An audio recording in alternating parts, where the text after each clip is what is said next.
ప్రపంచంలో అత్యధికంగా సంక్షేమ పథకాలు అమలు చేస్తున్న దేశాల జాబితాలో భారతదేశం మొదటి స్థానంలో ఉంది. అయితే ఇంత పెద్ద సంఖ్యలో సంక్షేమ పథకాలు అమలు జరుగుతున్నా కూడా భారతదేశంలో ప్రజల జీవన విధానం కాస్తైనా మెరుగైందని మీరు భావిస్తున్నారా? ప్రస్తుత ఎన్నికల తరుణంలో అన్ని రాజకీయ పార్టీలు సంక్షేమ పథకాల మీదే ఆధారపడి వాటి భవిష్యత్తును నిర్ణయించుకునే ప్రయత్నం చేస్తున్నాయి. ఒక మనిషి పుట్టినప్పటి నుండి చచ్చే వరకు కులము, మతము, ప్రాంతము ఆధారంగా ప్రభుత్వాలు ఇస్తున్న ఈ సంక్షేమ పథకాల వల్ల మాత్రమే దేశము లేదా ఒక రాష్ట్రము అభివృద్ధి చెందుతుంది అనే భ్రమలో రాజకీయ నాయకులు ఉంటూ ప్రజలను కూడా అదే భ్రమలో ఉంచేందుకు ప్రయత్నం చేస్తున్నారు. ఒక హద్దు దాటిన సంక్షేమ పథకాల వల్ల దేశం దారిద్ర్యంలో చిక్కుకొని అనర్థాల పాలవుతుందనే విషయాన్ని మన రాజనీతి శాస్త్రాలలో కొన్ని వందల ఏళ్ల క్రితమే చెప్పడం జరిగింది.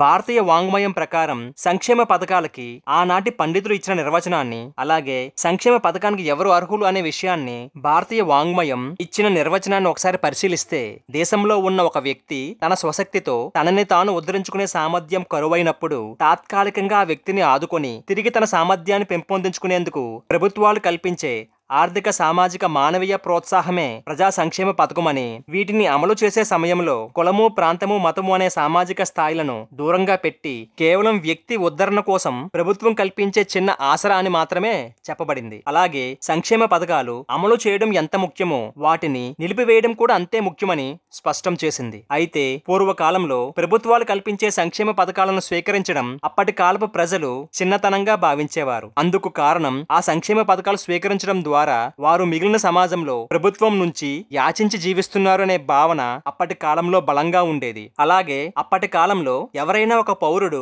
ఒక రాజ్యం నుంచి లేదా ఒక ప్రభుత్వం నుంచి సంక్షేమ పథకాన్ని తీసుకుని జీవిస్తున్నాడు అంటే వాడిని మిగిలిన సమాజం రెండో తరగతి పౌరుడిగా లేదా యాచక వృత్తి కన్నా తక్కువగా పరిగణించేది. అలాగే అప్పటి కాలంలో ప్రజా సంక్షేమ పథకాలన్నీ కూడా ప్రజల సమిష్టి అభివృద్ధి కోసం, అనగా ఉచిత అన్నదాన సత్రాలు, ఉచిత వసతి గృహాలు, ఉచిత తాగునీటి వ్యవస్థ, ప్రజా సంక్షేమకర భవనాల నిర్మాణం వంటి ప్రజల సమిష్టి అభివృద్ధి ఉపయోగం కోసం మాత్రమే సంక్షేమ పథకాలు అమలు జరిగేది. కానీ ప్రస్తుత కాలంలో సంక్షేమ పథకాలు అన్నీ కూడా రాజకీయ పార్టీల స్వీయ లబ్ధి కోసం, అలాగే వారి అధికారాన్ని నిలబెట్టుకోవడానికి, వారి అసమర్థతను కప్పిపెట్టుకోవడానికి ప్రజల కళ్ళకి ఉచిత సంక్షేమ పథకాలు అనే గుడ్డ కట్టి తిరిగి అధికారాన్ని సంపాదించుకోవడానికి మాత్రమే అన్న విధంగా ప్రస్తుత ఆధునిక కాలంలో సంక్షేమ పథకాల యొక్క అమలు జరుగుతోంది. ఈ సంక్షేమ పథకాల ప్రాబల్యం వలన దేశంలోని లేదా రాష్ట్రంలోని ప్రజలు సోమరులుగా మారి ప్రభుత్వం అందించే సంక్షేమ పథకాల ద్వారా కుటుంబ పాలన సాగించవచ్చు అనే భావాన్ని సంతరించుకొని ఏ పార్టీ అయితే అధికారంలోకి వస్తే ఎక్కువ సంక్షేమ పథకాల ద్వారా వారి బ్యాంక్ అకౌంట్ లోకి డబ్బులు పంపిస్తుందో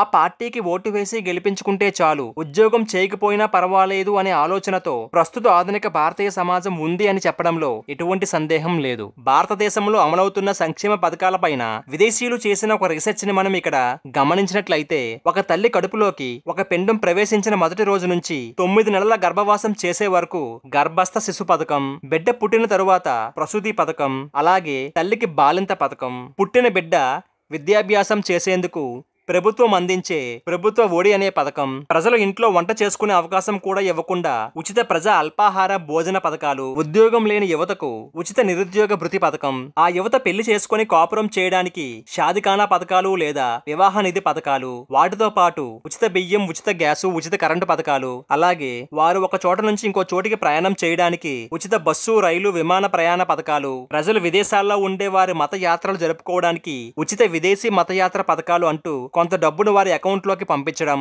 నడి వయసుకు వచ్చిన వ్యక్తికి నడి వయసు చేయూత పథకాలు, కుల ప్రాతిపదికన ప్రతి కులంలో ఉన్న ఆడవాళ్లకు, మగవాళ్లకు కుల అభివృద్ధి పథకాల కింద కొంత సొమ్మును వారి బ్యాంక్ అకౌంట్ లో వేసే పథకాలు, 45 సంవత్సరాలు రాగానే దేశంలోను లేదా రాష్ట్రంలో ఉన్న అందరి ప్రజలకు వృద్ధాప్య పింఛన్ పథకాల అమలు, ఇంకా ప్రజల అప్పుల పథకాలు అనే పేరు మీద ప్రజలకు 0 వడ్డీకే బ్యాంకుల ద్వారా అప్పులు ఇప్పించి ఆ అప్పులను మాఫీ చేసే పథకాలు, అలాగే కొన్ని రాష్ట్రాలలో ఉచితంగా ప్రజలకు కార్లను, మేకలను, ఆటోలను, గొర్రెలను ఉచితంగా పంపిణీ చేసే పథకాలు, దీనితో పాటుగా ప్రజలకు జబ్బు చేస్తే ఉచిత వైద్య పథకాలు అంటూ ప్రజలను ప్రభుత్వ ఆసుపత్రి నుంచి ప్రైవేటు ఆసుపత్రుల వైపు మరల్చి ప్రజాధనాన్ని ప్రైవేట్ కార్పొరేట్ హాస్పిటళ్లకు దోచిపెట్టే ఉచిత ఆరోగ్య పథకాలు, అలాగే ఒక వ్యక్తి మరణిస్తే హఠాన్మరణ పథకం కింద కొంత డబ్బును వారి కుటుంబానికి ఇవ్వడం, దహన సంస్కారాలు కూడా ఆ పథకంలో చేర్చడం, ఇలా చెప్పుకుంటూ పోతే లెక్కలేనని పథకాలు భారతదేశంలో ప్రజల కోసం ప్రజా సంక్షేమ పథకాలు అనే పేరిట ప్రభుత్వాలు అమలు మెరుగుపరుస్తున్నాయి. ప్రభుత్వాలు ప్రజా సంక్షేమ పథకాలు అంటూ